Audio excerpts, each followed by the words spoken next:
It's time for Cats Talk Wednesday. Small town and big city join forces.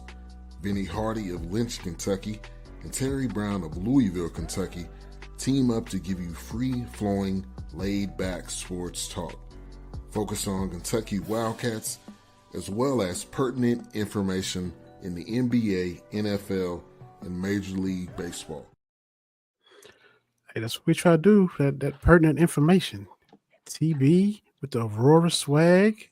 Welcome in, everybody. The handling business, I think, is what you talked about just a little bit. Yeah, they took on Illinois Tech today, and they won 25-1. They're going for the 6th straight conference championship. Okay. Got a little dynasty going down there. All right. That's why I told Sarah, you go in there now. These people are about business, right? They are the Alabama football of Division III lacrosse. So you got to love it. Mm-hmm. Because I just said it's about business, and she's at bet, and so she's started the last 8-9 games, and she played I keep talking about it every week, but my girls are just doing it, and I'm just enjoying them, enjoying watching them do it. Absolutely, as you should, man, as you should.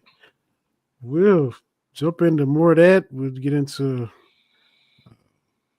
a lot of stuff, man. We got a lot of NBA craziness going on, and we got some NHL stuff. So we got two of our, resident guests to hit both of them. We got JR the Bossman backstage, talk about this NBA. We get a little March Madness, NBA playoffs, all that with JR right here in a second. And I got Craig Bates is coming on because, look, man, we're casual hockey fans, but Wayne Gretzky's scoring record got broken, and I don't think anybody thought they would see that. So we got to talk about that with Craig on the hockey side, man. So yeah, this is how long time these guests are. They not friends of the show, they family of the show. Because Mama B said, I said we got JR coming on. She said, "Oh, y'all gonna talk NBA?" Yeah. And I said we got Craig talking. You must be talking NHL. So Mama B is aware of what's going on. She keeps up with it. So not friends of the show, family of the show. You know it. This gentleman hosts the Bossman Show. He's part of the BS3 Network, just like we ourselves are. He does Believe Network podcast as well. He, check out his coaches interviews. Like I said, we got JR the Bossman. He covers Atlanta Hawks and so much more. JR, man, what's happening? I am live from very cold New York City because the Hawks play the Nets tomorrow. Then ride a bus to Philadelphia. Then on Sunday, the Orlando Magic come to Atlanta at 1 p.m. to determine the 7 or 8 seed or the 9 or 10 seed. I won't tell you which one I prefer, but we're going to see what happens this weekend. See? We got all this stuff, all these topics, but we gotta put Mike Malone to the side. We gotta put the play-in to the side because you just said it. The Hawks are in that 7, 8, 9, 10 range. I was looking at the standings. They're 4-6 in their last 10. Everybody else is 7-3. Orlando and Chicago and all these other teams. So my question to you, JR, the boss man McHenry, will you, because the play-in is I think April 16th through the 19th. Tuesday and Wednesday of next week. Will you or will you not be working beyond April 19th? That's what I want to know. Is vacation start before or after the 19th? Well, I have a preference. I have a preference, of course, but I think with the way the Magic is surging, the Bulls are surging, the Hawks defensively are struggling like crazy. Gave up 147 to the Utah Jazz, who are tanking. 134 rather. The Utah was tanking on Sunday. Last night in Orlando, gave up 112 to the Magic. 119. We had 112. So it's like the Magic. If it's in Orlando, we'll probably lose that game. If it's in Atlanta, it's more 50-50. Then it's the Bulls or the Heat. The Bulls are a bad matchup for the Hawks. they just running up and down the court. Miami will be a better match for the Hawks if it's that game on Friday and the playing on ESPN or whatever. But right now, I don't see it going their way. Right now, with how defensively things are going right now, and how rotations are going right now, it's just I don't see it. The Bulls and the Heat and the Magic are surging, and the Hawks are struggling.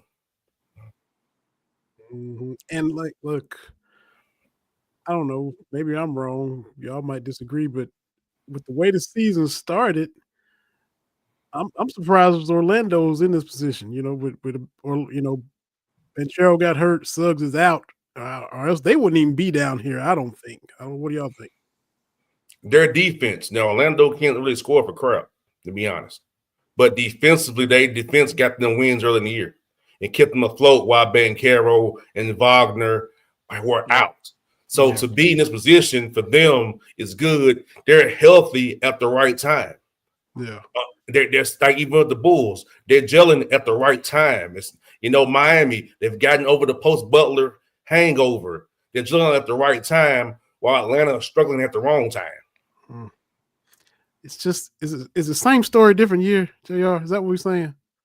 Of course, I've told you this for years. Hey, the play-in tournament should be called the Atlanta Hawks Invitational.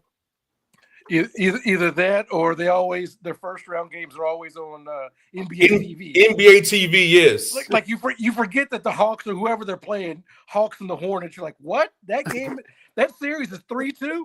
Ain't none game's been on TNT. On NBA TV, on ESPN2. Yeah, what channel is that? So now you're right. Like the Hawks don't get no national play like that. And, it's what it is. But, I mean, we've been going through this situation since the fluke of 2021. I mean, when we're going to probably go, that was a fluke, and it's just the same 39, 43, that 37, 45 is just, I got to be honest. We're a team that can win games and beat you with flash and dash, but we'll lose our fair share of games too. We are stuck in the middle. We're in purgatory. We are stuck in the middle. We're the Chicago Bulls. We're the Bulls, the Heat. We all teams stuck in purgatory. You about to say something, TV? No, but it's been like this, right? Since Dominique got traded, and they were at least getting to the semis, it's been like this. They've been that middle of the road where they might make the playoffs. They might miss by a game or two. How do the Hawks get better? How do they change their station? That's above my pay grade. I have thoughts. I'll just say that. It's above my pay grade. There we go. But it's above my pay grade if you catch my drift. Yeah. It's a way above my pay grade. The dodging attacks, stuff like that. Cost-cutting moves, stuff like that. I'm just saying. But if it's not the Hawks that are going to come out of that play-in game, who are you looking at to make some noise in these playoffs as we're getting close? We're getting close to playoff time. This is where Baldy has messed up the league again. Because, let's be honest, in the East, it's two-team race. Cleveland and Boston. It don't matter. Knicks can't beat Boston in the second-round series. Yeah. Indiana ain't going to be beating Cleveland in a second-round series. So, let's X out. So, we can do, if it's the Hawks, Magic, Bulls, whoever are going to get beat in 5 games or 4 games in the first-round series, 7, 8 people. 2, 1, 2, 7, 8. So, 3, 6. The Knicks could play the Bucks or the Pistons. They could probably go 6 games. But if it's Detroit, could beat the Knicks, actually. Yeah. Indiana, if it's Indiana, Milwaukee, it could be up and down. They hate each other. But they beat Cleveland, no. Out west is more, we don't know who's going to be what seed yet. And the only team really out there is above everybody's head is OKC. Everything beyond OKC is a toss-up. But there are some teams who want to try OKC in a 7-game series. So we'll see. The West will be very interesting. The East, not so much. It's going to be Boston and Cleveland, and we'll see, can Cleveland really about their medal, and can my man DeAndre Hunter really help them out, get them over the hump? Since the West is going to be interesting, let's just stay on out there with the latest. You know, we were shocked a few months ago with Luka going to LA, as they're back in Dallas tonight. TB, I'm gonna definitely check that out with the return. Yep. But Mike Malone, the Nuggets said, you and Calvin Booth, game 79, it's time for us to part ways. 3 games left in the regular season, and we're going to separate now. You know, reports saying they were going to do it at the end of the year, but 3 games before the playoffs, and now this happens. Did this surprise you? Did you hear rumblings? I mean, because I've already known that Mike Malone and Calvin Booth didn't see eye to eye. That's nothing new. They didn't talk to each other. They had beef. They had major. Same like in Memphis, Zach Kleiman and Hell Jenkins, they had beef too. Wow. So, but in this case, the owner said we can rid of both of y'all. Calvin Booth's contract it's going to expire anyway with his non-GM and you know what. And Mike Malone, I'm on Mike Malone's side. Okay, so and Mike Malone has $25 million left on his deal in a buyout. Okay. So they didn't see eye to eye. Mike Malone did not want to play the young guys. He wanted to get on the veterans to try to win. Booth wanted to go with the whole dynasty method by playing the young guys. Mike Malone entrusted them to defensively do their assignments and to be locked in. So, and when Tim Connelly left to go to Minnesota, guys, that left it between, it was Mike Malone guys versus Calvin Booth guys in the front office. And you try to play down the middle so you don't get on either one of them's bad side. But so it was a very toxic situation in Denver.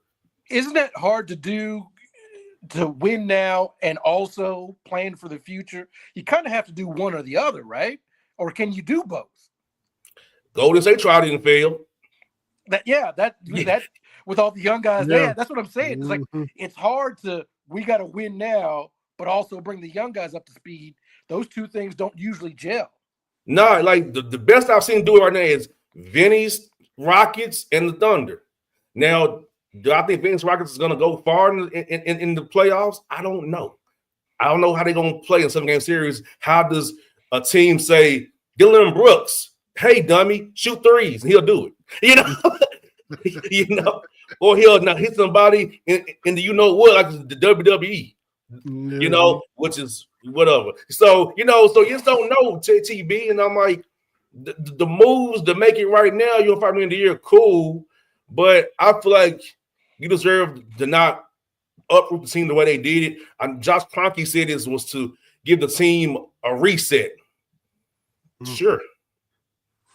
I mean, I don't know how much reset you're going to get. You are what you are. Are you going to make the interim coach play the guys that Booth did he wouldn't play, that Booth wanted them to play? I don't know. But is this the way that the NBA is going to be from now on? We grew up and there was a whole string of teams going back-to-back, 3-peats. But now it's like, Giannis won a couple years ago and the Bucks have kind of been pushed off to the side. And we all kind of knew Toronto was going to be one and done once Kawhi left. But, does Jokic get back to the finals in Denver? No, TB.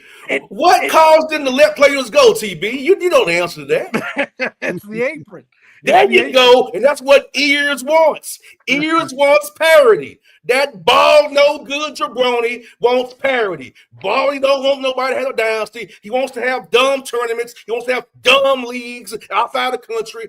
Baldy don't know. Baldy wants to find Ja Morant. Other people doing the same dang thing. So Baldy, a.k.a. Ears, a.k.a. Pointy Nose, don't know what he's doing. But for my money, like the NBA has never been about parity. It's always been, teams dynasties going against dynasties. You tune in. You have somebody to hate. Right. But now you don't know how somebody's going to look from one year to the next.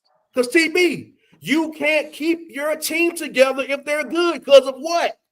The apron. I got. I mean, I already, I think we talked about it, but it's coming for Houston. I mean, they got Şengün paid, but Jalen Green got a decent contract. Thompson, Van Vliet wants to be Jabari Smith, all Tyree these guys. Eason. Yeah, it's just too many. You got to pick who you going to sign. Yeah. Because Baldy and his little minions are too stupid to be like, if you draft the guy, it won't count as much towards the apron. Mm-hmm. Apron. There you go. Yes. I wrote it down so I won't forget it. The aprons, yes, TB. When you think about this, it's what Baldy wants. Parity. Baldy wants it to be, do you win this year? You win this year. So in Memphis, Jerry Jackson Jr., I wouldn't give him a Supermax contract. I wouldn't do it. Let's be honest. Luka was traded because they only give him what? The Supermax because of the apron.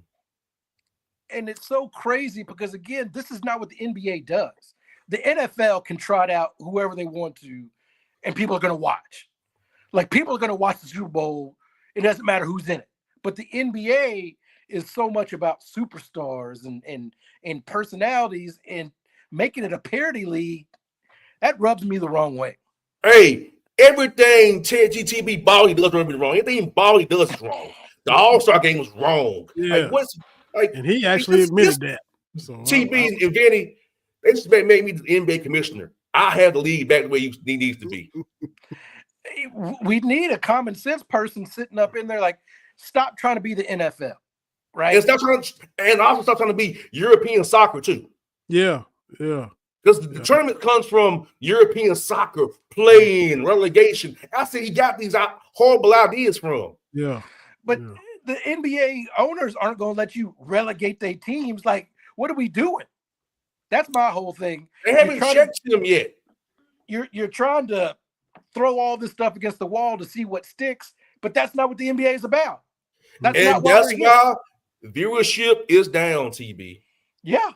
Because people are tired of his antics. And there are people on social media and around the league who tell me they miss who? David Stern. Who would have thought? Mm-hmm. A lot of flaws, David Stern, but he knew what he was doing, even if he did freeze that envelope in 84. Yes. Or 85. And LeBron to Cleveland too. The lockouts. Quick. Yeah. Hey, you said with Booth and Malone in Denver getting, at odds.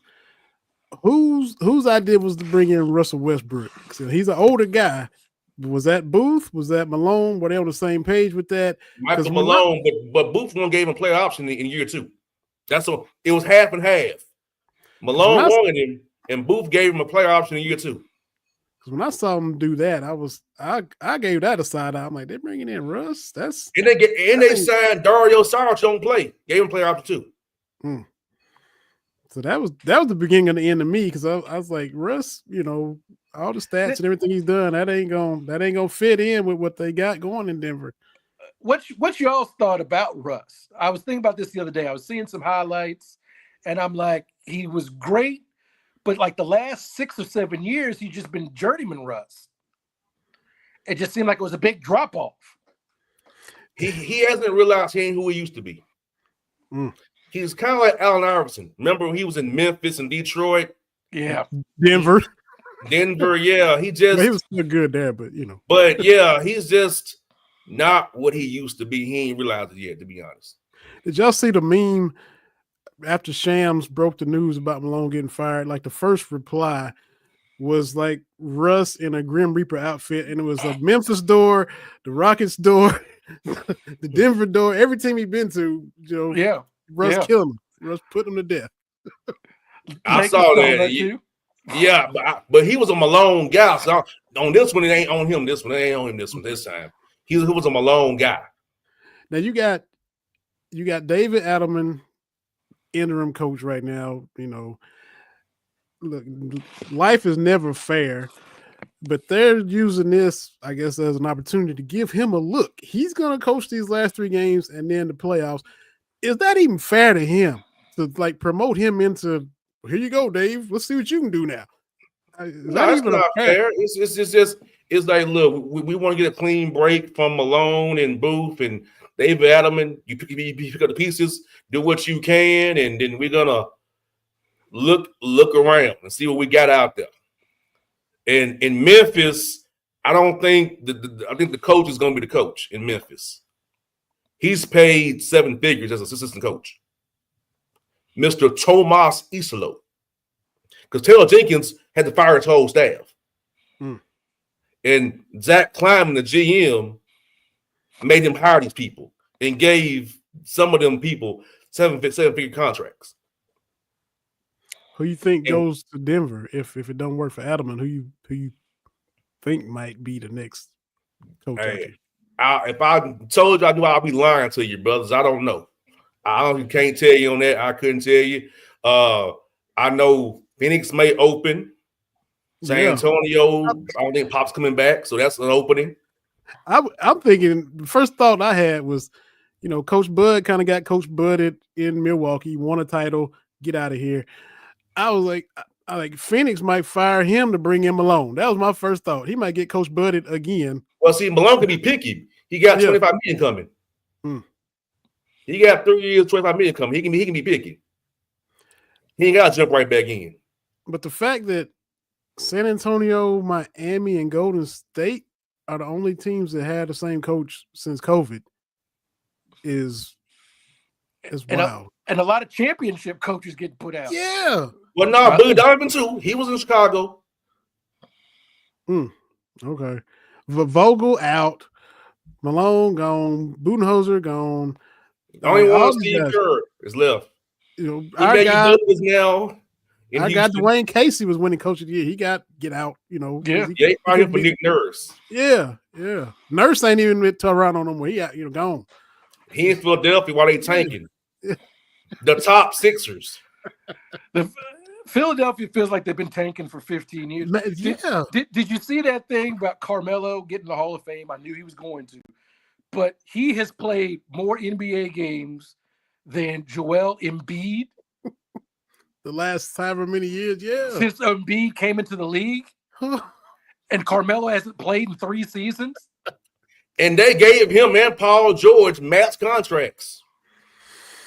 And Tyrese Maxey. So guess what's gonna hurt them? The apron. They're in where TB? Show them TB. Where are they at, TB? The apron. TB, and Vinny, you know what? That bald man made me hate the word apron. That ball, I hate that ball. I hate the name. I hate the damn name apron. Them ears he got. Hope he hears me.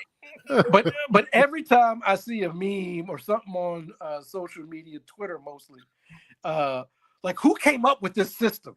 And they have a picture of McCollum and Grant Williams. And I think about you, JR. I'm like, you told us that like 2 years ago. Them two numbskulls. You gave us the heads up on that. And you seen it play out, don't you? It says, hey, look, I'm in New York. I should go to the NBA office and tell Baldy how bad he is. Hey, ears, you're terrible, ears. Pop up in there, yeah. Hey, he probably said, get him out of here. He can't even call me ears and Baldy, but just what you are. Is there a commissioner of any of the pro sports leagues that actually enjoys the sport that they're a commissioner of? I ask this all the time because all these leagues are doing all this stuff. It's like, who are you doing this for? What are we doing? They're corporate daddies and their owners and their sponsors who, because CTB, all this is PR. It's PR. That's why you think that they singled out Ja Morant for something everybody else doing too. And see, Baldy and Joe Dumars made this a problem. Other players do the finger gesture too when they make a three.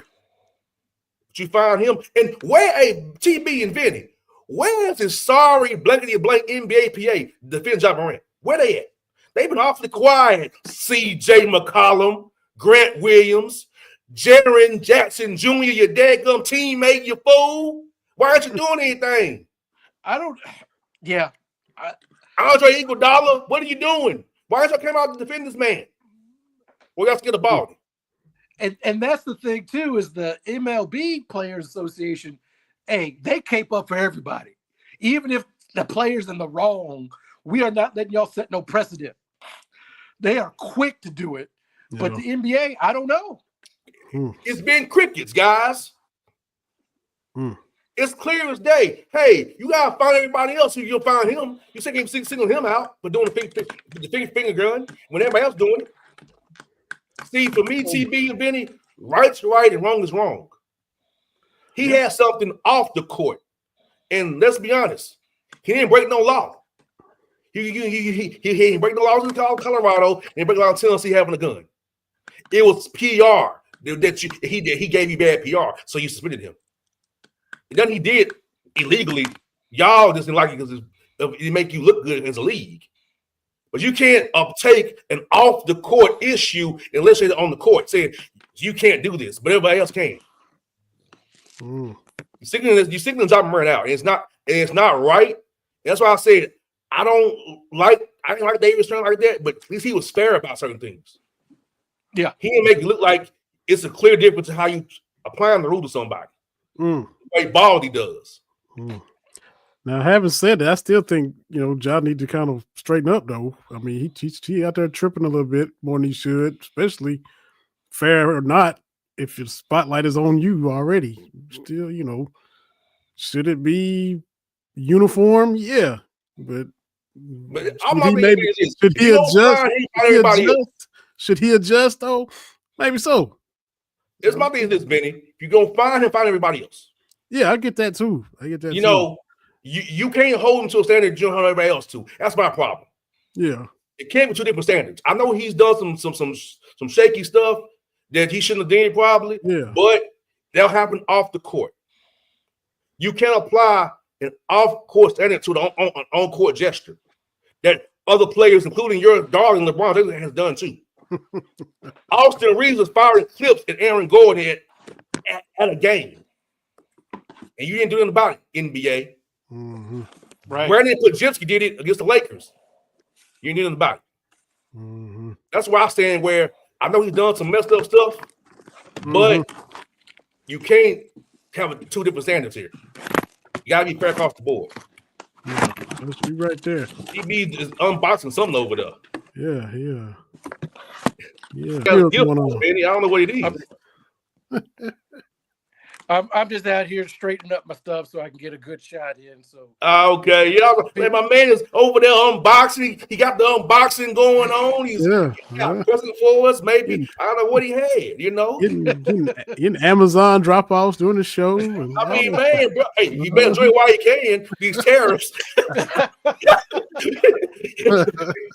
hey, TB, you better enjoy Amazon while you can, brother, before the price pulls up on you. I know. Look, all these tariffs, man. Like, hey, my shoes come from over there. What are we doing? What are we doing? Hey, TB. Hey, my 401k ugly right now, buddy. I ain't even looked. My wife looked at hers, and yeah, man. But Fidelity said to me, "Don't panic. Panic. It's my money gone. Fidelity, forget panicking, fool." I'm supposed to panic when it comes to money. Exactly. Yeah, and I got to deal with. Hopefully, I can enjoy some of my money after April 20th, Benny. 20th. I see what you said. After the 20th. Hopefully, I'll come on the show one more time and tell y'all I'm heading to the islands. Right. Yeah. Hey, how fast has it gone, man? It's almost vacation time again. It's been a quick year, boy. It's been a long, fast year. I'll tell you what, man. And you know what, Benny? I'm on a pneumonia trip. I was in 8-degree weather in Orlando yesterday.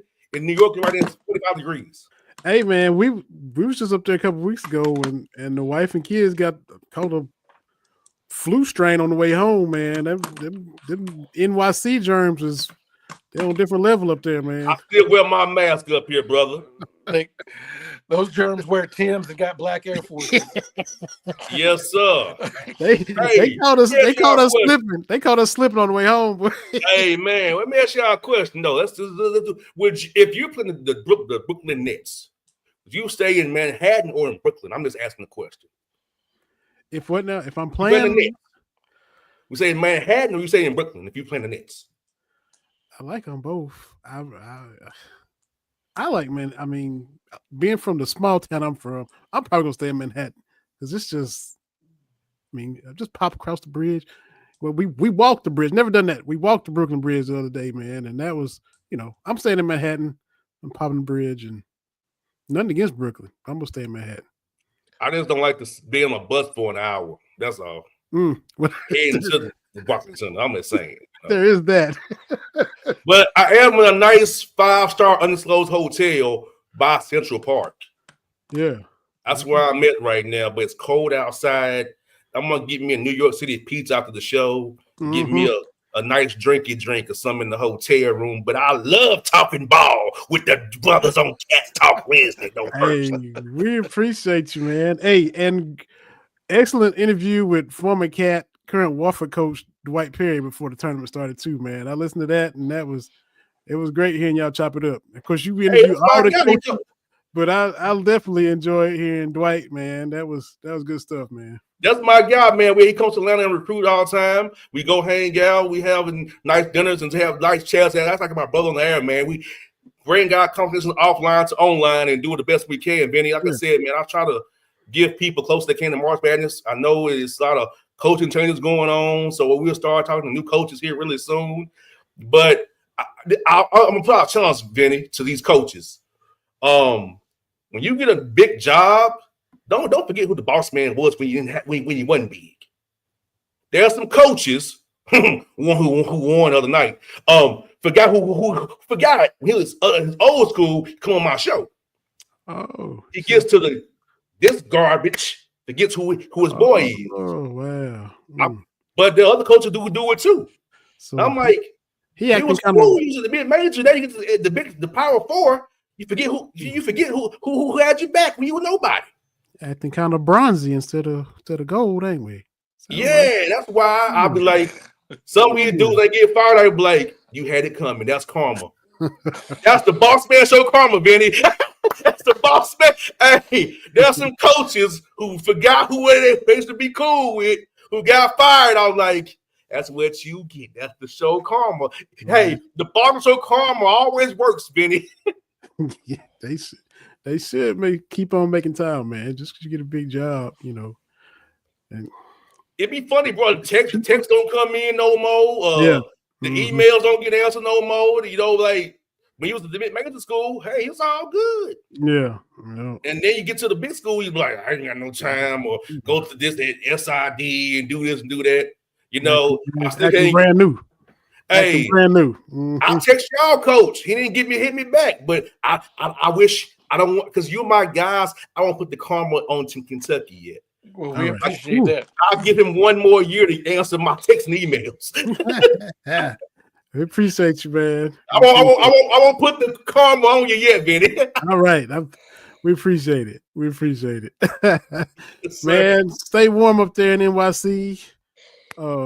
And you'll finish out this week strong and enjoy that vacation. Hopefully, we'll talk on the 23rd, Benny, before I'm heading to the islands, Benny. Hey, sound like a plan, man. I'll see y'all. All right, boss man. JR the boss man. Cool catching the NBA stuff and college, all the basketball, all the hoops. Enjoy talking with him. Michelle. Made it back to Wisconsin from flooded Kentucky just in time to catch. I appreciate that. And thoughts and prayers to everybody in Kentucky, Frankfort, and so many areas is just, the flooding is ridiculous. There was a tornado in Louisville. TB, I know a couple of days ago. So out in J-Town, really fairly close to Mama B, not a couple miles away. But she got hit pretty good, and with the flooding, they canceled Thunder over Louisville this past weekend, and so now that's putting some of the Derby stuff in jeopardy because they've been out of school for the last couple of days, and it's a lot going on. Louisville's been through it, and Kentucky's been through it just since the first of the year. They had all that snow, and then they had ice. They've had about 4 or 5 bouts of severe weather with tornadoes coming through, and now it's flooding. Tough sledding out there, man. Sure is. So yeah. Thanks again to JR for hopping on, and definitely concerned about everybody in the home state. Were you making the trip to Chi-Town this weekend to watch your daughter, right? Watch them score. They're going to put up 30 goals since you in town, right? We'll see how it goes, man. My thing was she's a freshman. I'm going to see how much she's going to play. Well, yeah, she's starting and playing all the time. So that was my only thing is I'm going to go up there. She got to at least get some run, but she's been playing pretty well. Like I said, she plays defense. I call her my little prime time because she just takes one player and she gonna shadow you. It's fantastic. So it's one of those things. Some of the stuff she doesn't show up in the stat lines. Hey, intangibles. Gotta have intangibles. Yeah, like I showed you the one time she did get a personal foul penalty, but that's all right. That's all right. You get one. And then they'll figure it out. They'll forget about coming up in here. That's right. That's right. Oh, real quick before we get to hockey, were you pulling for Florida for the SEC? Were you pulling for Kelvin Sampson because he'd been coaching our whole life and finally made it to the title game? Or did you not care? Did it not matter? My whole thing was once Duke got put out. Yes, I'm glad and Duke, look, I mean, that was a masterclass in what not to do. And we can talk about, they were young. Like, that is a bad loss. Kentucky had a few of those games where it's like you dominate for 38 minutes and then you forget what you're doing for 2 and you lose the game. Like the Texas game, right? Yeah. Where it's like, we got this one, and then it's like, oh, well, wait a minute. Okay. It's what Houston did against Florida after doing it to Duke. So I would have liked to have seen Kelvin Sampson win. I'm a Kelvin Sampson fan. It was dumb what he got in trouble with at Indiana. We can all say that now. So, because if he'd have stayed in Indiana, I mean, like if Bruce Pearl was still Tennessee.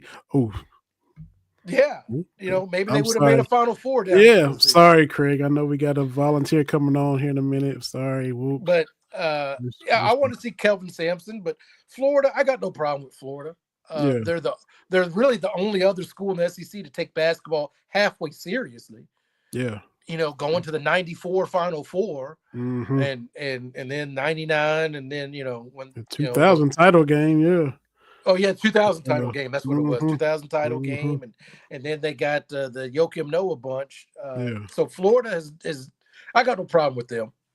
Yeah. Of all the teams that we play, Florida, I'm like, I really don't have a problem with Florida. I like beating them, but there's no animosity like it is with Tennessee and some of the other teams in the SEC. We'll get to our guest, a Tennessee hockey Hall of Famer, comes on. A lot of times his, like you said before he came on, JR and Craig are family of the show. They come on so much. Your mom, Mama B, knows exactly what we're going to be talking about when they come on. And hockey, the NFL and NBA, their seasons are parallel anyway. Both 80-plus game seasons. They end in same time. So a lot of times we're talking NBA playoffs and we're talking NHL playoffs with Craig. And so once again, they're both on the same show. We just got finished talking to JR.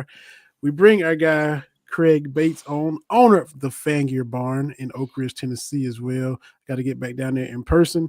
TB, you provide business online. Yes. And we both appreciate everything Craig does and has. Craig, man, welcome back. Glad to have you. What's been going on? After all that discussion about Tennessee, I just want to go, Craig's friend. Hey, now, Vinny, let me just tell you, I send Craig clips of Sarah playing. and he said it was okay that she got unnecessary roughness. Okay. That happens sometimes. So I'm sending him clips of her being physical, and he's like, "Yep, Uncle Craig approves." So there you go. Absolutely. I spent enough time in the penalty box. I think they should have named it after me. But that's what I was telling TB. I'm like, hey Michelle, being in the penalty box. You have the old movie Slapshot. You have time to feel shame, and then you're let free and then go. So, and it's funny to me listening to you guys talking about the Florida stuff. I'm a Vol graduate, but I'm not one of these idiot bleed orange people. I want to see him do well. But my opinion about Florida is a little bit. I have Florida stuff at the store, and I have people that are Florida fans that come in and they're go, oh, you okay? And I just go, you know what? If I touch some Florida stuff, I got hand sanitizer. It's cool. If you touch any FSU stuff, got hand sanitizer. Bama, Auburn people, I'm like, let's all just be friendly here and go. But yeah, when you were talking about, I watched a little bit of it because I'll just be honest with you, Jenny's already in bed and I'm up past my bedtime because I'm getting old and I wanted to hit the early bird buffet and be in bed by 6 to watch some Matlock, but um, I just accept that about myself. But I was kind of rooting for Houston, not as an anti-Florida thing, but just I remember Phi Slamma Jamma. I remember those teams with Clyde the Glide Drexler and everybody else, and it was, that's what people ask me all the time when I story you're a college basketball fan, and I tell them my formative years because I'm somewhat older than you two gentlemen. The only college basketball I was exposed to was Dean Smith in the Four Corners, and it was 28-25, and to me that was like watching paint dry. So I was always a huge fan of Hank Gathers and Loyola Marymount and teams that would just take it up a notch and go with it. And so to me, there's a lot of people that have animosity towards Bruce Pearl. I don't, but the SEC blood runs a little deep. It's okay that an SEC team won, but Florida, okay. So yeah, I can from y'all's perspective, that's a little tougher pill to swallow than ours. But I totally understand. and I always have a soft spot for Bruce Pearl, and this is an honest to goodness true story. So back in the day when I worked in media here in the Knoxville area, there was a basketball tip off, and Bruce Pearl was the speaker at it. And this is an honest to goodness story. He's up at the buffet and he just looks at me. I'd never met him before. He just looks at me and goes, "Wow, Jewish dilemma, free food, but it's pork, bacon, and sausage. What do I do?"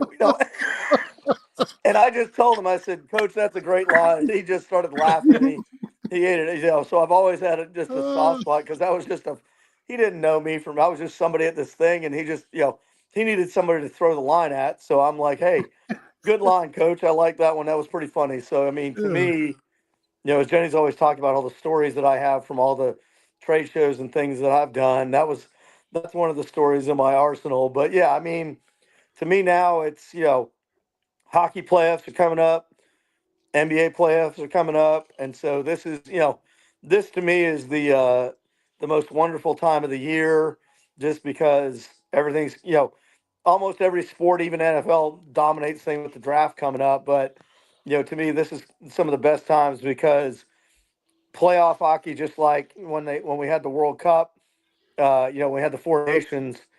That's a whole different thing, and that to me is one of my favorite ones. Another, to quote one, the guy that used to do Every Day Should Be Saturday, one of his guys that would talk in there was a guy named John Boy, Bois, and he had a tweet from 12 years ago that said, "Why watch playoff hockey when you can just snort cocaine and drive a motorcycle out of a helicopter?" And it's just always been one of those things you're always on the edge of the seat with playoff hockey and NBA playoffs and everything else. So to me, this is a great time of the year because things are starting to get real. Who knows if the Rangers are going to blunder their way into playoffs? But with what Ovechkin did this past week, I mean, to me, it's just when you have Adam Schefter sending out something on his social media about a historic moment, then it's crossing across all sports boundaries. Yeah. So talk about that a little bit, because everybody knows Wayne Gretzky, right? Like Right. he's one of those universals. But I remember, kind of when he set that record and he retired, like that's one of those. It's 714. It's all these numbers.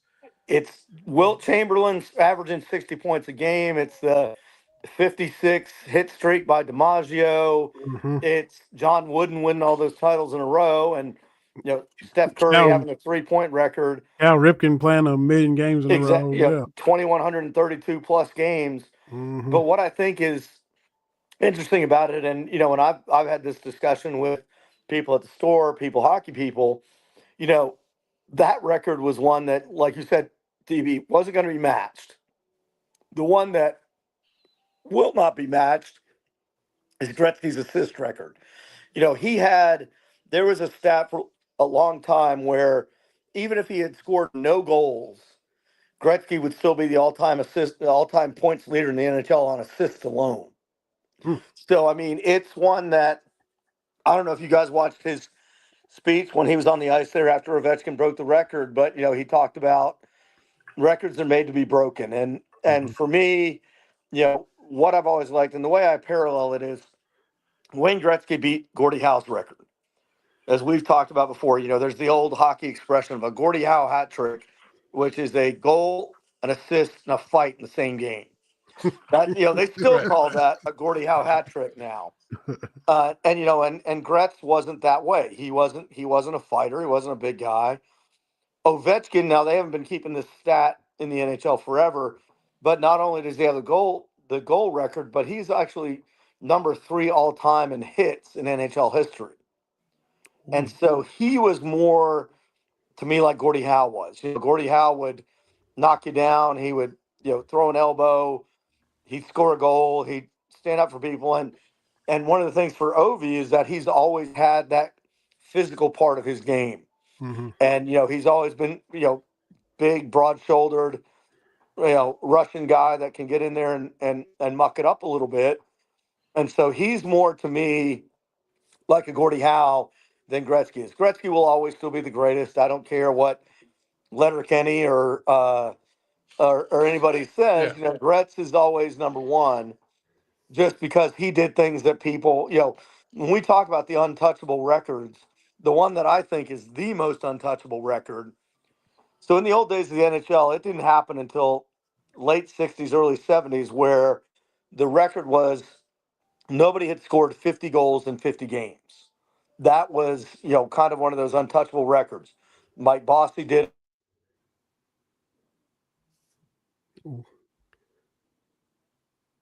Froze up. Let's see.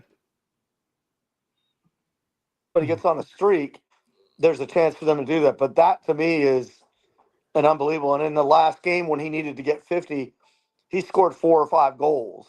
So, I mean, to me, that's the pantheon. No one will ever reach him in points. No one will ever reach him in assists. I think I saw a stat the other day that if an 18-year-old played today and averaged 100 assists a year and played till he was 42, he'd still be a couple hundred short of Gretzky's record. And so, he would get 140, 150 assists. Now, with that being said, that's the old adage about hockey back in the 80s in Edmonton. If Gretzky was on the bench and he sneezed and somebody scored, they might give him an assist just because his sneeze distracted people. But he still had to have the longevity. He still had to have it. There's great goal scorers in the NHL right now, but to me, I think it's Freezing up, Craig. played for the same team his entire career, which you don't really see. Mm-hmm. And so, to me, as you guys know, comparing generations, one versus the other, Gretzky had 92 goals in one season in 80 games. That's absurd. That's not going to get passed. But, the way it is now with everybody being bigger, goalies being bigger, everything else, there's records that, records are made to be broken, but some of those, like you guys said, like we said, Steph Curry's record, LeBron's total points, Wilt's averaging 60 a a game, DiMaggio, Ripken, Gretz assists. Those things are just the pantheon of things that are not going to happen. But, I was laughing the other day. There was a goal, I think I've shared it with you, in Ovechkin's first season where he scored a goal from his back against Phoenix, and Gretzky was the coach of the Coyotes at the time, and he was watching it on the Jumbotron. It was one of those ones where I was watching that, just randomly be watching a hockey game on a Sunday, and they were beating the Coyotes like 4-1, and that made it 5-1. But I sat and watched that and just went, okay, this guy's something different, because he just was strong, he was fast, and good on the Capitals because they have set up their offense to feed him. Where he scored that, tie-breaking goal, that's, Gretzky's office used to be behind the net. He would set up there and look for passes. Ovi's is on the near the face-off dot on either the left-hand, right-hand side, so he can do a one-timer like he did that time. And so, the Caps have done a good job. And I don't know if you watched the ceremony, but that was the last thing that Gretz said was he turned to the Caps owner and said, when I broke the goal-scoring record, the owner of the Kings bought me a Rolls Royce. I'm not saying anything, but, that's what he bought me. And Ted Leonsis just kind of looked up the air, and Ovi had kind of handed him the mic, and he's like, "I'm good. I'm not going to say anything." So, but yeah, I mean, you're talking about a generational talent that, there's guys in the NHL that are good now. Connor Bedard, another smaller guy who's doing well, rookie of the year last year. You got guys coming out, but yeah, it's going to be hard to match this record. And Ovi probably has a season or two left in him. If the Caps win the Cup this year, Wow. who knows? He might go out on top, but he's still playing at a pretty high level. Now, and I'm definitely going to get back to Ovi too, but I just pulled this up when you were talking about Gretzky's assist. If I'm looking at this right, TB, this is kind of like some Jerry Rice stuff. Gretzky got 1,963 assists, and the next guy, Ron Francis, has 1,249. He's 700. So that's like Jerry Rice, Randy Moss kind of stuff. The gap, TB. That's wild. Yeah, that's the thing is I think when Ovechkin broke the record, those accounts send out what's the next record, what's one record we probably won't see reached. And there's some, right? There's great players coming in all these leagues, but you're probably not going to see somebody hit 56 games, right? No. You're probably not going to see somebody get close to Gretzky's assist. Personally, I don't think anybody's going to get close to Jerry's touchdown record. Because the active leader, Derrick Henry, would have to double what he's already done to get in that neighborhood. And I just don't think that's going to happen. Emmitt Smith's rushing record, running backs don't run like they used to, right? Mm-hmm. So just the way the games are played, some of those records aren't going to be touched, even if they add in extra games in the NFL. It's just not going to happen because you have to do it. But as Craig pointed out, you've got to do it for a long time. Right? You've got to really stay injury-free, and you've got to be productive into your 40s, right?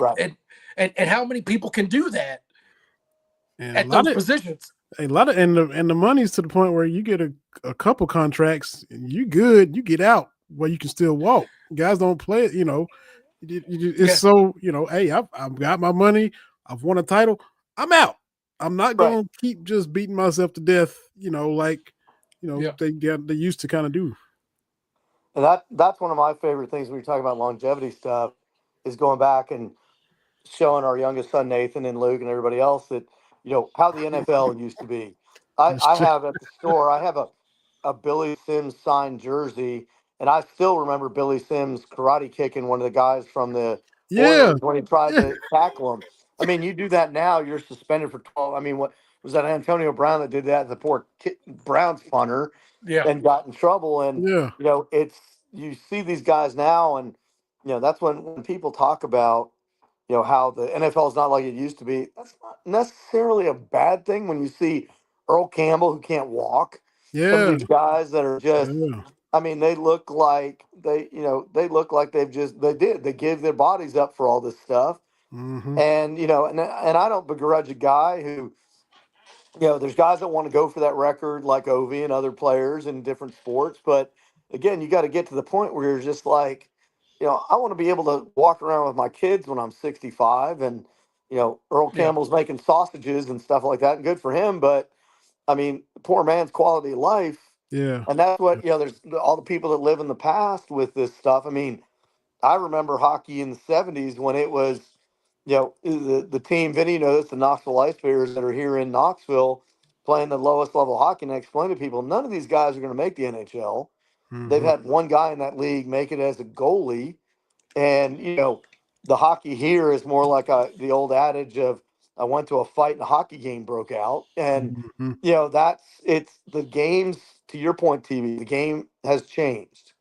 There's a lot more specialization. There's a lot more guys that don't play, every down. And, hey, if you're looking out for your own mental health and your physical health, hey, I'm not gonna begrudge you that. I mean, that's what you got to do sometimes. Well, and how about this? Like the NBA, the goon is gone. Like the guy that's just got his 6 fouls and that's all he's going to give you has been phased out. Has that kind of happened in hockey where there used to be guys that couldn't do anything except fight? But now it's like you got to do a little bit more Right. for us to keep you on the roster. So the skill has gone up where it's like, yeah, you can't just sit here and foul all day. You got to Right. be able to do something. Well, and when talking about that in hockey, Gretzky had two guys that were by his side all the time. One guy was a guy with the old Oilers, Dave Semenko, whose nickname was Cement Hands. That should tell you enough. And if you hit Gretz, Semenko was going to take care of you. And then Marty McSorley, Oh, who got traded from Edmonton with Gretz to the Kings, who lost his mind and hit Donald Brashear in the head. And yeah. that was pretty much the end of his career. Yeah. But then again, fun fact, because, I haven't sub-referenced again, he was one of the original pilots in Con Air that was flying the Con Air when the guy that pulled out the gun. That was Marty McSorley. So, that to your point exactly. The guys that there are still a few guys that can lay hits. Ryan Reeves did that for multiple teams and would, and now he's playing down in the AHL for the Maple Leafs team, which is another funny story because in the AHL, the AAA hockey of the AAA baseball of hockey, you have to wear a visor, and Reeves didn't have to wear one in the NHL, so he put his visor so it's up covering basically his forehead because he said, I still got my visor on, but I don't want to wear one of those things. So yeah, very much so. Every team has guys that can hit. Every team's have, but they're mostly fourth liners, and I was a fourth line guy where my job was go make that guy mad, which is why my hands look the way they do. But we're not going to talk about that, and it's the reason that Jenny calls me Rice Krispies when I wake up in the morning Yeah. because all she hears is snap, crackle, and pop. But yeah, that those guys that just had that role of the enforcer, there was a big time not that long ago in the NHL where three or four guys, Derek Bugard, Rippin, guys died, killed themselves because they had CTE so bad and they were goons. And so, yeah, the NHL has changed. Most sports have changed in that regard. I remember, Bill Lambier and some of the guys, that would just be the hack a shack and beating the crap out of people. And you don't see that anymore because it's something that you're never going to take out of hockey. You're always going to have fights, as we saw in the Four Nations with the Kachuk brothers. And that's one of my favorite things where people would come into the store and be like, they were doing that to honor America against Canada. I'm like, no, they weren't. They play on the Florida Panthers and the Tampa Bay Lightning. These were guys that had animosity forever, and it just happened to spill over. But don't be telling me it's some, you know, America thing. I'm like, you don't know anything about hockey if that's something you think would happen because it had nothing to do with that. It Yeah. had everything to do with those old days of you'd send a guy out there to start a ruckus. Yeah, it doesn't really happen. The kid from the Rangers, Matt Rempe, who's 6'8" without skates on, and who, that was what he brought up to do, and he created a stir. But then he also got suspended because he's 6'8" without skates on and would check people, and he'd be hitting the head even though if he didn't want to. Yeah. He got suspended for that, and so he has learned to play the two-way game, playing offense, playing defense. I used to have a T-shirt. There's an old hockey expression, forecheck, back check, paycheck. And so you have to play at both ends of the ice. And those days of guys that would just be in there as goons, Bob Probert, Ty Domi, some of the great names from history, they probably wouldn't get much of a sniff now if they couldn't play and add some dimension to it and add some scoring, or at least be a defensive forward to help out and not take a penalty that's going to get you either on a power play or get you ejected and that's how the game has changed. And like I said, I go back and watch the old fight highlights, the old big hit highlights now and then, and you just accept that this is the way that the sport is now, or you live in the past, and it's what it's moving away from. But the physicality of hockey will still be there with checks and everything else. It just doesn't have to be, two guys punch each other. One of my favorite ones, the guy that's now the director of player safety for the NHL, he was a goon, and he actually had a master's degree from Dartmouth, and he'd always laugh about the fact of, what am I doing out here beating people up when, I have a master's degree and I want to keep this stuff. So now he's the director of player safety for the NHL, and people get mad at him because you used to do that stuff. And he's like, yeah, but I learned from it. Right. We shouldn't be doing this. Right. I'm going to bring Michelle's comment back up because this is from the women's perspective, Craig. And so Jeremy Yager is one of my favorite hot hockey players. He gives me hot flashes. So that's what Michelle. Well, and I tell you, Yogs is still playing in Europe, and he's 48, is 49. he really? Wow. So I mean, he's still playing. He could probably still play in the NHL if he wanted to. And I will just tell you, if there was an all mullet team, Yogs from the '90s would be on He's that. up there. Yeah. Yeah. I thought that was. I always thought that name was cool. Just a Jaromir Yager. Just some of those Miroslav Shatan. Some of those guys have some cool sounding names. Oh yeah, that's one of my favorite ones. Was when you talk about some of the old school hockey names, you had a guy whose name was Hakanlub, and his name was Hakan Lube. So I mean, you had Sergei Krivo-Krasov, who I always remember Dan Patrick would say he's skating his Sergei Krivo-Krasov. And you had my other favorite one of the old name. Oh, that little sketch, so Wi-Fi acting up. Lord. Craig, man, you froze up on us for a minute. Maybe our feed's suffering from CTE. Yeah, it could be. It's me. If you see me looking like Max Headroom going, that's why. So.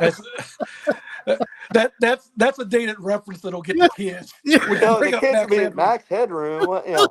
Yeah, that'll make us cool to the kids. Bringing up Max Headroom. I try to tell some of my friends I went to high school with. I said I was Doogie Howser. That's why I'm not as old as you people. And somebody pointed out, yeah, Doogie Howser's like 40 years. The show's 40 years old. He's like 45 years old and a Tony winner. I'm like, yeah, I'll make references to things. And one of the things I just got in this, so two quick stories. One of them is I have, honest to goodness, at the store, a Joe Namath Rams jersey. That's a deep cut. Oh yeah. Now the other one that'll crack you up was I have an old 87 Broncos jersey. So, and there's a quick story. So there's a young guy that comes in the store. He brings a friend in, and his friend's looking around and hear him say, the guy that had been there before, this new guy says to his friend, "This guy sells fake stuff." And I was like, okay. So I was like, "Hey, young man, I own the store. What are you talking about?" And he shows me the jersey. He goes, I know where you're going. Yeah. He goes, "CNC never played for the Broncos." Yeah, I know. And I said, "But his dad, Ed McCaffrey, played for the Broncos." He goes, "Oh, his dad played in the NFL?" Yeah. And his friend's like, "You're an idiot." And I just dropped the old man wisdom. I said, Mark Twain once said, "It's better to be thought a fool than to open your mouth and prove it." Yeah, that's right. That's right. Joe Namath on the Rams. There was, I don't know if it was UniWatch, somebody was keeping track of what's the most obscure jersey that you've seen in the wild. And when I went to the Hall of Fame, it was O.J. Simpson, the 49ers jersey. I had one of those. And I was had one of those. Wow. I actually had it and sold it.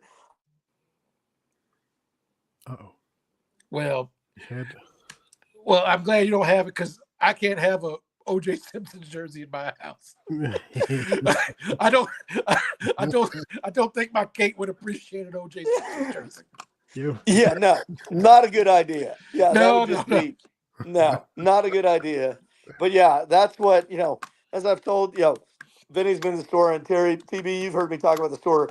The store is basically the land of misfit toys because there's players and teams in there that people are like, wait, that guy played there?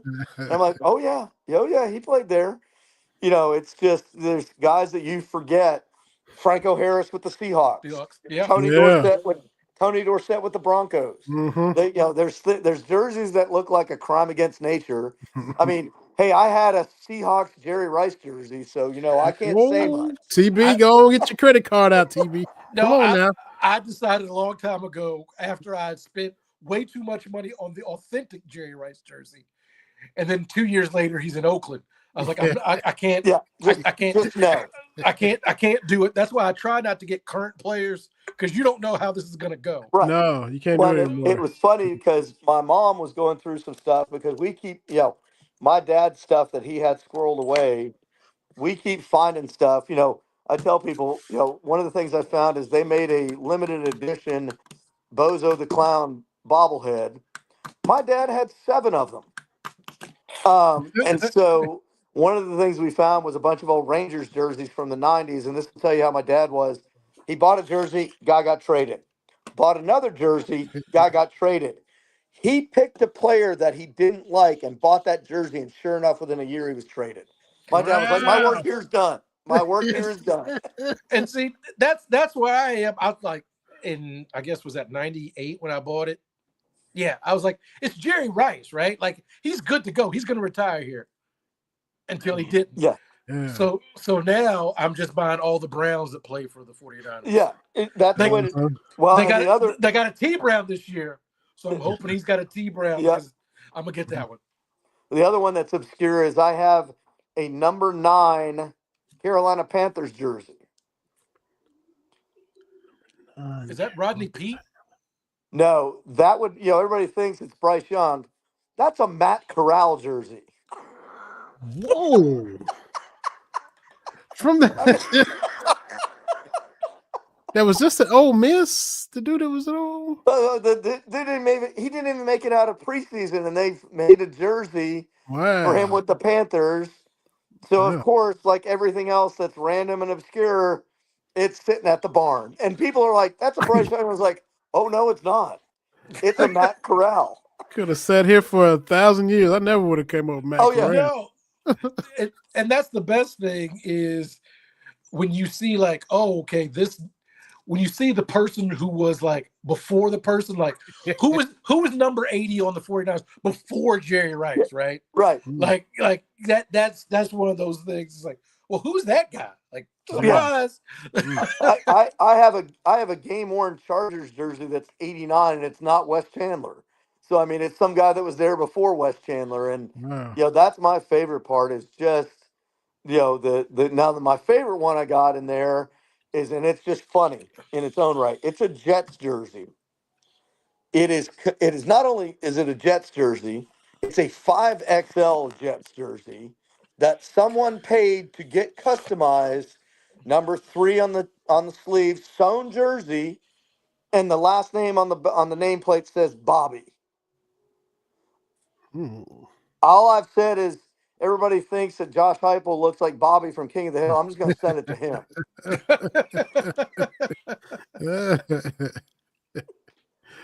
Man. So, but that's, again, that's what I love is, you see these things that make you automatically think of this person, that person, the other thing. And there's, that's the old Paul Lucas from Uniwatch when he said, at the end of the day, you're cheering for laundry. Yeah, I mean, absolutely. And that to me is, I go back, I've got an old New York Giants number 15 jersey. That could be Jeff Hostetler. That could be Tommy DeVito. You decide. I mean, it could be whoever. It doesn't have a name on the back of it. It could be whoever you want it to be. So, that's my favorite part is just the obscure stuff about sports is, the stuff that, Jenny I've told you guys this before, when you go into the store, I know where everything's at in the store. And Jenny has lovingly referred to me as Rain Man because she's like, how do you remember all this crap? And I'm like, it's just the way my brain works. It's, hey, you want a Christian McCaffrey jersey, or you want an Ed McCaffrey? I have a Kerry Collins Houston Oilers throwback jersey. There's another name that's just like, Damn. when did he play there? It's just, there's stuff out there. He's thrown for more yards than Joe Montana and Johnny Unitas. He's like the spot above them on the all-time pass yards list. That just seems wrong, It is, because it's Kerry Collins, and who else did I say, Vita? I can't remember. It's Kerry Collins and somebody else right in front of Joe Montana and Johnny Unitas. And I'm like, that's why you can't just let the numbers determine things. Absolutely because not. If you needed a quarterback with your money or game or your life on the line, no one's taking Kerry Collins over Joe Montana or Johnny Unitas. Yeah. That would be like someone, if I had a Joe Montana jersey at the store, but I also have which I do, a Chris Winkie Panthers jersey. If somebody takes the Chris Winkie, we need to have a talk. Show me where you, and then I'll throw another one at you when you talk obscure. I have a number 8 LSU jersey at the store. Who's that? Is it that Josh Mettenberger? Booty? Josh Zach Booty. Mettenberger. Oh, Mettenberger. Now I'll throw another obscure one. I have a number 47 USC Trojans jersey. Oh, that's Matthews, right? Is that Matthews? Very good. Wow. I didn't even know that was Matthews. I mean, it's just like, and then, we won't talk about this, but I still have a bunch of Kentucky stuff. I have some people from the west of Lexington too. But yeah, there's just, that to me is my favorite part of people coming in and just having the memory slap them in the face. Cause we'll sit here and name numbers and be like, oh yeah, that's that guy. And I have the other one that cracks me up is when you talk about the, hockey and jerseys, there's a team in upstate New York called the Elmira Jackals. That was a East Coast Hockey League team. They sold the front of their jersey, and I'll send you a picture of it, because the front of it does not have their logo. It has Home of the Collision Wizard on the front of it. And it's a wizard with a broken car. Sponsorship, baby. Oh, yeah. That's and right. the back of it has Gary's Body Shop on the back of it. And I'm just like, when people think things are bad with the MLB teams having logos on it, yeah, you have Home of the Collision Wizard instead of the Cubs on the front, then we'll be talking. So that's up there with Chinko's bail bonds. That's right. And I did have one of those jerseys too. One of the old, I had a Kelly Leak Bad News Bears with the Chinko's bail bonds, baby. Hey, I got to get back down there to the store as well, Craig. Got to bring me and the boys pop back down there. You got the Max Headroom thing going again. But if we get you back, I was just gonna ask real quick. All right, am I still around? Yeah. Real quick, you mentioned the North Carolina Four Corners in basketball, how boring that was to watch. Who are the hockey equivalents of that? Of like North Carolina playing slow and boring like that? Are there some? I don't know, Craig. If we lost you again, are you muted? Let me unmute you. Uh-oh. There you are. Can you hear us, Craig? Uh-oh. Can you hear me, gents? Yeah, we got you. Mm-hmm. Can you hear us? Maybe not. Oh boy. That's like you did like that last time. Yeah. Well, I'll tell you what grinds my gears. We're talking about being old. I had to go get my eyes checked because it was one of those things. My wife said, "You squinting. You need to get your eyes checked." You know how the lady folks do. And I said, "I just got my eyes checked. Checked my prescription. It was pre-COVID. So do with that as you wish." And I went and got my eyes checked on Monday. I gotta get bifocals. Mm-hmm. I gotta get mine checked. It's been. I'm not old enough for bifocals. That's for old people. Yeah, that's oof. It's a dose of reality, man. Yeah, man. I'm like, ain't this something? I gotta get some bifocals on. So whatever.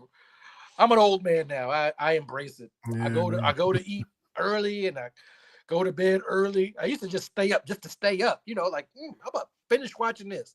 Now I'm like, woo, 10 o'clock. Go ahead and get the dog get him out and back in, and it's about time to wrap this up, man. Hey, Craig, I'll bring you Rick back real quick just to.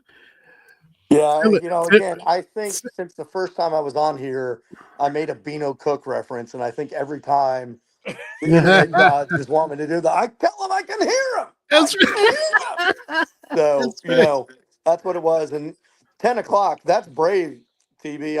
I'm Jenny and I are in bed by like 8. I'm like Matlock. Yeah. I want Matlock and Golden Girls and bed.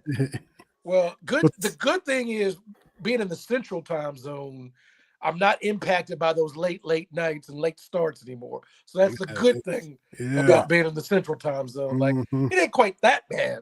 Yeah, but then it's also 90 one day and 20 the next day. So it's give and take. Hey man, was that last week? Within 36 hours, outside, I ran in the heat. We had tornadoes come through, and then it snowed. I was like, you've got to be kidding me. I refuse to believe that people settled here when they knew California was that way. Like, I refuse to believe they were just like, we good here. Like, there's California that way. Yeah. The family's like, we're tired. The ox are getting on our nerves. We're going to stop. We don't want to die of dysentery. Yeah, exactly. I mean, that's what Jenny bought me, an Oregon Trail ornament for Christmas, just because that was my answer to everything. I need more oxen tongue and some bullets, but yeah, we're just going to stop here. So, That's right. But I just wanted to jump back on, my friends. It's always a pleasure. I love you guys. You guys are family, and give the best to everybody from me. And like I said, when we get into the playoffs, we'll be talking some more puck. Yeah, and I'm gonna keep sending you videos and clips of the oldest, because she's out there. She's mixing it up, man. Just tell her, Uncle Craig's tip is start the elbow low and just finish it off. They can't call you for that. And, and not saying you keep Keith as a trophy, but, it's not a bad, it's a conversation starter. But you were the first person I thought of, because my wife and I were watching that game, and her and this other girl, they going back and forth, right? They elbows and all this kind of stuff. And I said, I think something's going to happen, because your kid. And I could just see on her face she had enough. So I said, let me get this screenshot. And lo and behold, I sent it to you, didn't I, Vinny? You did. You did. I don't know. Okay, I have to send it to you, where they're going, and the girl gets the ball, and Sarah just boom, and you can hear somebody in the crowd go, "Oh no, Sarah!"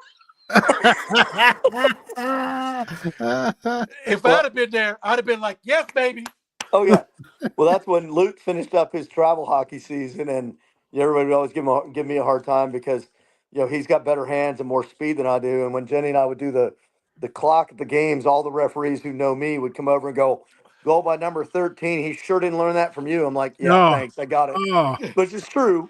But then I would do the broadcast just to Facebook and I was the color guy, and there'd be a play, and the guy would say it to me, and then Luke got ticked off and ran somebody over, and they were like, "Now that's his dad." Okay, great. I'm like, "Yeah, we understand." Yeah, he learned a little bit from me that he still has that Irish temperament that me and my brother and my dad had. So that's right. There you go. Right. But you have to push him a little far. Me, it would be like, "Hey, nice game. What does that mean?" So again, it's evolution. It just gets better and better as the years go by. But yes, but sir. he's also said, "Hey, Dad, I heard how you walk up steps. Don't want to be like that." And I'm like, you know what? I can't argue with that. And if I catch you, you'll be in trouble. But it ain't gonna happen. So. Right. Appreciate you, Craig. My friend, be safe. Give the. All right. Oh, that's a perfect. Well, that's a perfect ending. There you go. That's how it ends. Thank you, Craig. Oh man, fun show, man. Always good. Always good. But yeah, I got bifocals now. And yeah, that's whatever, man. You know, the way I see it, I'm getting close to 50. I just say 50. I just say 50 because I got to do math to figure out how old I am. You remember how it used to be? You knew I'm 6 years and 3 months and 13 days. Like now I'm like, I don't know. I'm born in 77, whatever that is. Like I'm as old as Star Wars. Like figure that out. Yeah. Right? Wow. Figure that out. But things are going great. You know, tip your hat to UConn for winning the women's championship in Page. But that AZ Fudd and Sarah Strong. Yeah. Hey, look, I don't want to get into the Caitlin Clark has reached that LeBron stage where we have covered everything, but we're not even covering the main thing. Mm-hmm. Like it's so frustrating because everybody's got all these reasons why Caitlin Clark is a thing, but they never talk about she's a cold basketball player. Mm-hmm. Like I got to explain to you why the person that scored more points than anybody else in NCAA history might be a thing, while also she's third all time in assists. Only 2 people have more assists than she did, as well as scored. She's the only person in the top 15 of both.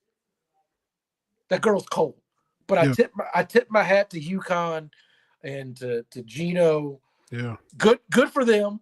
Like I'm not the biggest UConn fan, but gotta tip your hat. They did it. And tip my hat to Florida. Yeah. Yep.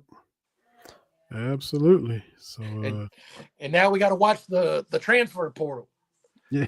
Let me just say, you and I do not do recruiting. Everything that I don't like about recruiting is magnified in transfer portal. Because, as you and I talked about, how do you know that this high school junior from Montana is any good? How do you know? Right? And now I'm supposed, like, I don't want to call people liars. I want to be very careful. However, with the way my life is set up, I'm only good to watch every Kentucky basketball game and maybe a couple others through the week. How do you know who the third leading shot blocker is in the WAC and how he's going to fit in Mark Pope's offense? How do you know this? Yeah. Oh, man. Like, I don't know all the names of the teams Kentucky played.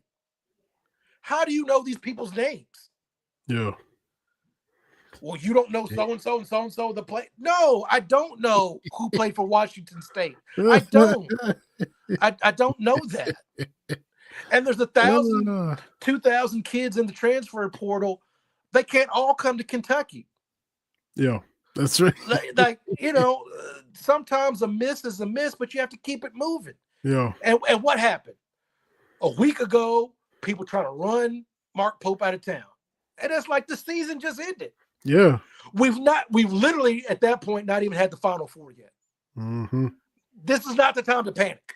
Yeah. Well, you don't understand. Look, man, Mark Pope's going to have a team. They're going to be pretty good. Yep.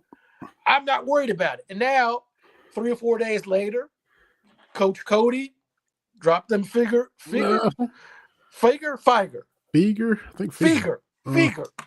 bombs. Figaro. And Coach Brooks as well. So like, we good, man. I'm not worried. I'm not going to worry about the lineup. Mm-mm. And so now we pivot. We've pulled some people out of the transfer portal. We've got some freshmen signed. And now, what's our next favorite thing in the offseason? Coming up with different lineups. And I can't think of anything else that just, I'm like, are you kidding me right now? Yeah. Like, we're arguing about lineups, and it's April the 9th? Yes. We got 6 months until we even think about Big Blue Mat. What are we doing? Yeah. like you and I talk about all the time. You got to appreciate the now, man. Mhm. Like, let's just focus on the now. Yo. Tomorrow will take care of itself. Just focus on the Mhm. now, on the right now. Yes. Don't look back at what used to Mhm. be, and don't look ahead. Just appreciate the now. Yep. It'd be such a rush to overanalyze or dissect every little thing and just what's next? That's my philosophy on life. Because as I sit here getting ready to go see my daughter at college, I'm thinking about teaching her how to tie her shoes. And just like, you know how you get when you watch your kid starts driving you around. Yeah. And you're like, well, how did this happen? You know, I used to laugh at the parents that, you know, this happens May and June at the end of the school year. I can't believe I've got a third grader. I'm like, you know how time works, right? You know, 1 year, 2 years, like, you know how it works. But specifically with parenting, it's like you can remember their entire life. It's weird. You know what I'm talking about. And But I sat there, you know, first time Michael was driving, you know, my son's driving me home, and it made me think. I was like, I wonder what Dad thought the first time I drove him home. You know, because you were there. I said it as memorial service. I said, you can't have perspective until you get it. Yeah. I never thought about a kid driving me home from a dad's perspective because it never happened before. Now it has, and it made me wonder what he thought when I was Michael's age driving him around. I wonder what he was sitting over there thinking when I was over there. Yeah, it's one of those things. It comes. So I am looking forward to a good weekend of hanging out with my oldest, and Katie's hugs. We will do that, Michelle. I will do that. She up there doing something. Oh man, so good show, man. Yeah. Look like you Lakers already got an early lead. I've been glancing at the TV, so you know they go. I'm sure Luka wants to put it on them tonight. So well, did you see that Josiah Johnson? He tweeted out a picture of Luka and Jokic in a Lakers jersey, and people were like, "Boo!" I'm like, please no. I'm like, it probably could happen. Oh man, like I mean, everybody get mad. I didn't think Luka was going to be in LA. Like I don't know what it is about the Lakers. Like I get it. Everybody likes to make fun of the Chris Paul trade. That was 20 years ago. Let it go. But just the way manna from heaven comes down for the Lakers, they are going to have 2 of the top 10. Yeah, that's what I thought. Soon as I saw you quote tweet it, and I thought, oh God. And then I thought, there he goes. He's always talking about the 2 stars, and then figure it out. I mean, that's what they've done since they were in Minneapolis with George Mikan and Clyde Levalette. 2 all NBA players. That's how they won those 4 in Minneapolis before they even moved. It's just what they do. Like, do I think Rob Pelinka is a great GM? No. We haven't had a great GM since Jerry West left and stopped being executive. But this is just what the Lakers do. That's why I try to tell people. We are not going to trot out a bunch of young stars. When you can count on one hand the number of seasons the Lakers have had without a Hall of Famer on the roster since they moved to LA in 1960. Insane. It's 4. And the biggest gap was when Kobe retired and LeBron signed. That was the biggest gap of not having a Hall of Famer on the roster. That's what they do. Insane. But if the NBA media was about something, like we talked last week, hype up Houston, hype up Cleveland, right? Hype up Detroit, hype up OKC, because our stars are getting older. And I don't know what they're going to do when LeBron retires. Ovechkin broke the record, and First Take somehow compared Ovechkin and Gretzky to LeBron. What are we doing? Yeah. That is insane. I was off. I couldn't even bring myself to flip it on. I'm glad I didn't. I don't watch all that kind of stuff because this is nonsensical. Mm-hmm. Like, could Shaq guard Jokic? I don't know. Could a mongoose guard a rabbit? I don't know. Yeah. It's nonsensical. And then you got Shaq that hates everybody. He hates every big man that came after him. Mm-hmm. Yeah, they can't do nothing to earn his respect. Well, come on, Shaq. Like, whatever. I'm an NBA fan. I just wish the coverage was a little bit better. Yeah, you're right.